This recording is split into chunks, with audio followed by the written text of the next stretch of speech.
Time for us to run the no huddle. If you thought Cam Newton was going to walk into Pat's camp and win the starting quarterback role with ease, think again. With Bill Belichick saying he would, quote, certainly consider a quarterback platoon. Cam, Stidham, Hoyer. Nick, how crazy would this be? Well, it's not going to happen.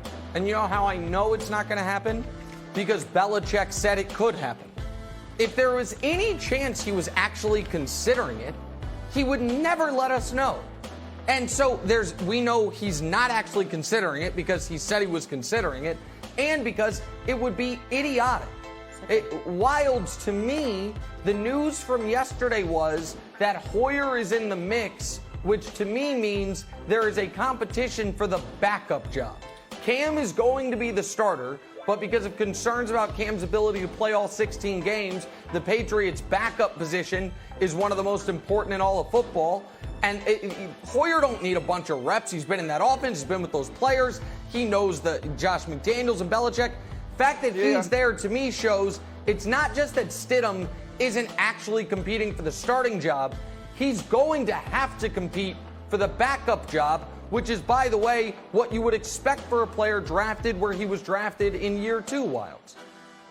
Look, I assume Cam is going to be the starter, but I wouldn't be shocked if Hoyer started. When Hoyer signed, he's like, I'm not signing for a backup. I want a chance to compete. So, Brian, I still think Cam is the guy, and I don't want to root against the javelin, although when I do see Mike Reese's tweets that he threw some interceptions, I'm kind of like a little bit happy. I know I'm not supposed to be, but I'm like, oh, good, Michael Jackson picked one off, so I feel good. But I assume Cam is going to be the starter. Is that what you think?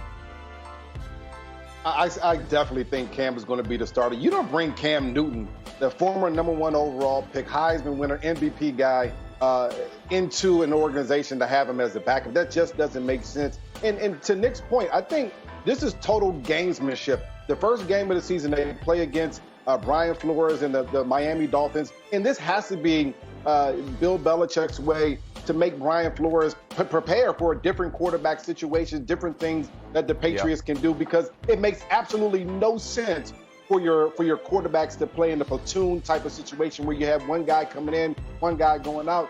The quarterbacks need the rhythm of the game. A rookie coach may do that, not a veteran seasoned coach like Bill Belichick. This has to be gamesmanship. News out of New England, Brian Hoyer right now with the most commanding lead of that Patriots offense. I mean, he's been there before. On to Russell Wilson now. Though the Seahawks quarterback's a Super Bowl champ and a 7-time Pro Bowler, he's never received an MVP vote.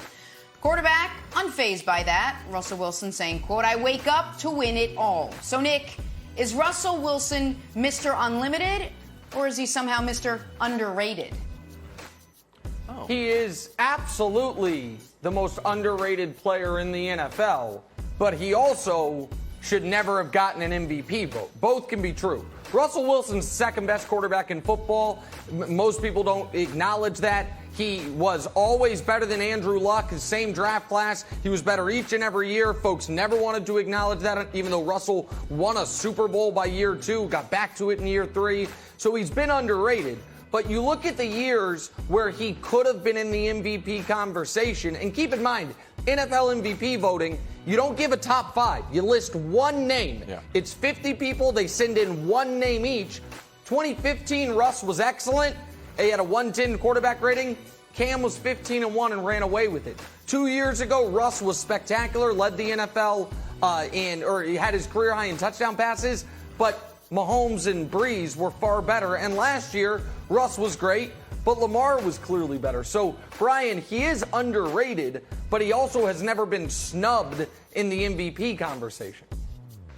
You know, I think Russell is underrated. I understand your point, but I still think if you look at Russell and what he's able to do, and first of all, I think he's held back by some of the offensive constraints that they have. They want to be a running team. They don't put the ball in his hands enough. But he certainly should be considered as an MVP. He does so many things for that football team. And I understand the voting process may be flawed in that way. But if I had the ball and had one drive left, there are 2 players that I want under the center. One is Patrick Mahomes. The next guy is Russell Wilson, because he's going to keep a play alive. Wow. He's going to make accurate, deep throws and throw a catchable ball to your receivers. He is a guy that certainly should be considered for the MVP every single year. But I do understand your point about how the voting process goes, Nick.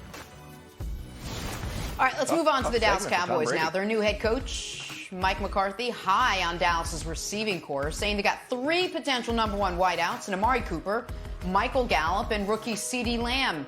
Nick, you buying this? No, I'm not buying it. If it's true, then don't break off Amari with $100 million. Save that money to just sign your quarterback. So it's definitely not true. But also, Wilds, I think it's setting up CeeDee Lamb to fail here. There are some rookie wide receivers that come in and make an instant impact. However, historically, that is a tough position your rookie season.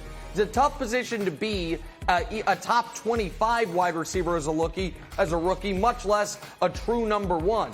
And because people didn't think CeeDee was going to fall as far as he did in the draft, and every Cowboys conversation on any network, on any show, when you're talking about how good they're going to be, without fail, someone says, and they got a great player in CeeDee Lamb. And now the coach is calling him a number 1 receiver. I feel like it's setting up to where if he has 750 yards and 6 touchdowns, which would be an excellent rookie season, people are going to think of it as a disappointment. So I'm not buying the claim. And even if McCarthy really does believe it, Wilds, I would pump my brakes on saying this. Oh, see, I think the exact opposite. I thought just how Belichick was sort of like talking to Brian Flores and the Dolphins, like, you're going to have to figure out who we're going to QB. It feels like to me, Brian, Mike McCarthy is giving CeeDee Lamb a lot of confidence. I didn't view it as a negative. I viewed it as sort of instilling confidence in your rookie. You know, Kevin, I completely agree with you. There's a mental side to coaching, and it's about making sure that your players are ready to play, but it's also saying, listen, we're going to be calling upon you at some point to be the number 1 guy. You maybe have to step in for Amari Cooper if they're double teaming him one game. He's just trying to make sure that all his players are ready and hungry and understand that they're going to get an opportunity. I appreciate what Mike McCarthy has done down there and what he's trying to do mentally for football players. I guess my argument would be you can say that in-house then. You can build them up all you want in the team meetings. You can have Sanjay Lal, the wide receivers coach, try to build him up. There's a lot of things you can do to try to make him feel confident and like it's going to be an egalitarian pass-catching offense where Cooper, Gallup, and CeeDee Lamb are all going to get equal targets. But I think they might just be setting the expectations, Jenna, a touch too high for a rookie who didn't get a training camp, didn't get a preseason, and isn't going to get an offseason. Thanks for watching. Subscribe here to get the latest from the show. Also, be sure to check out more of the best clips from First Things First, or go watch a few segments from our other shows on FS1.